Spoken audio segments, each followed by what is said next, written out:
Assalamualaikum, sugeng rawuh ing video pasinaon basa Jawi.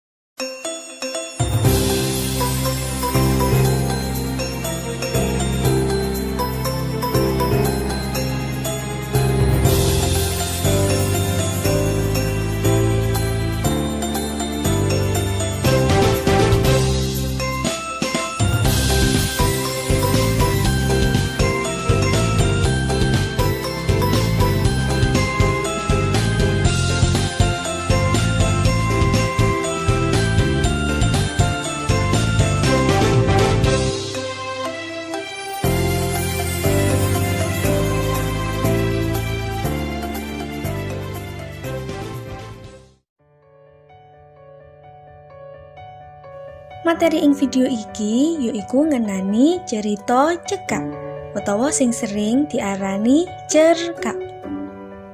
Apa sih cerkak iku? Cerkak utawa cerita cekak yaiku cerita sing isine ringkes, prasaja lan ora mbutuhake wektu suwe anggone maca.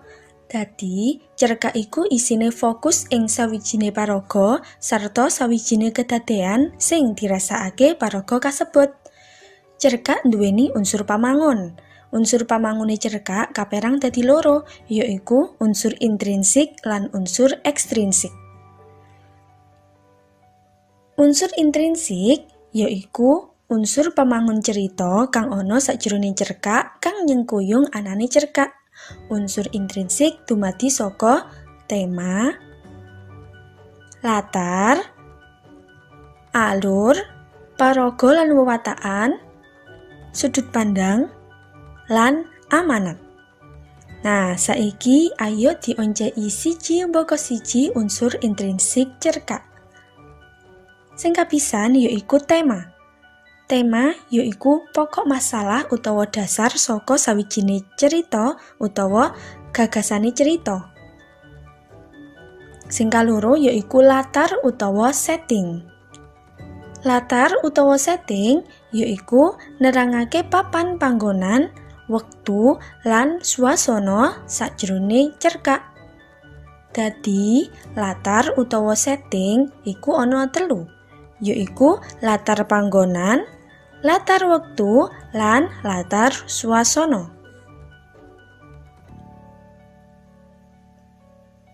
Angka telu yaiku alur utawa plot. Alur utawa plot yaiku dalane cerita utawa rerangkening cerita saka wiwitan nganti pungkasan.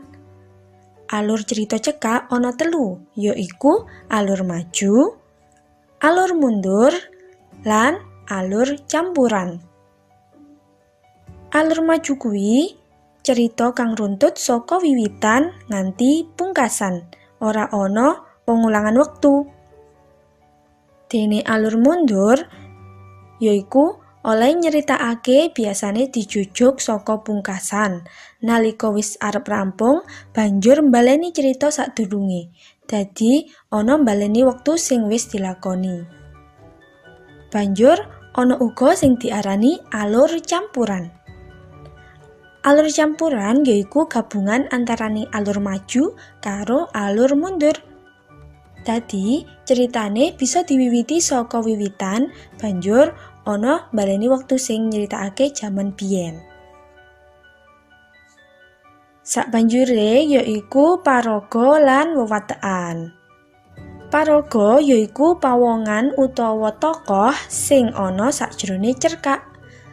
Dene watak yaiku sifat utawa karakter saben paraga sing ana sajrone cerkak.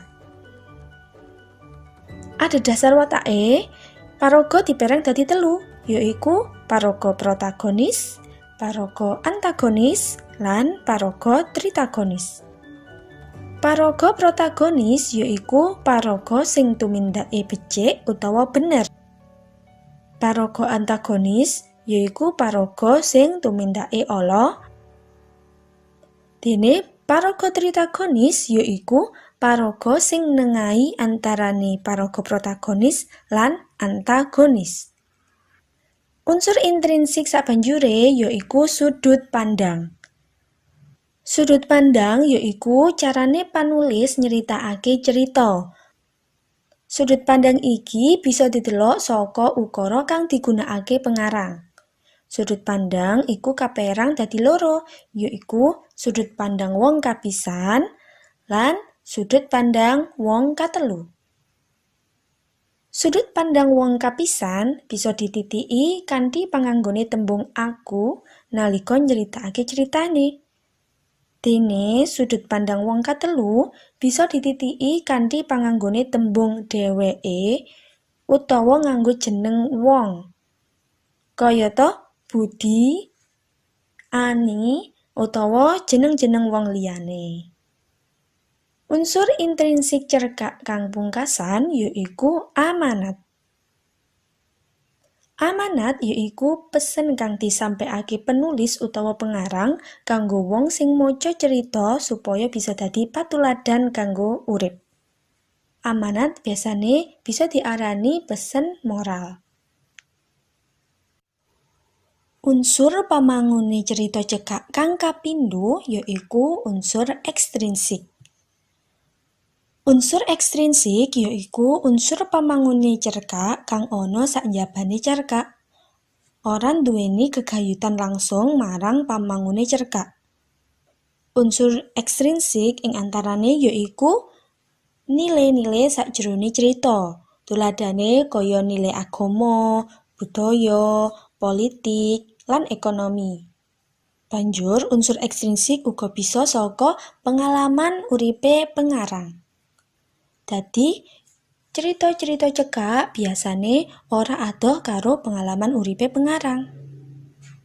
Sing katelu yaiku kahanan sosial nalika cerkak dianggit. Dadi, cerita-cerita sing ana ing sakupenge awak dhewe utawa sing ana sakupenge pengarang iku bisa didadekake sumber utawa ide cerita sing arep ditulis. Nah, iku mau jelentrehan ngenani cerita cekak, mligine ngenani unsur intrinsik lan unsur ekstrinsik pamangune cerita cekak. Cekap semanten atur kawula mugi-mugi manfaat. Wassalamualaikum warahmatullahi wabarakatuh.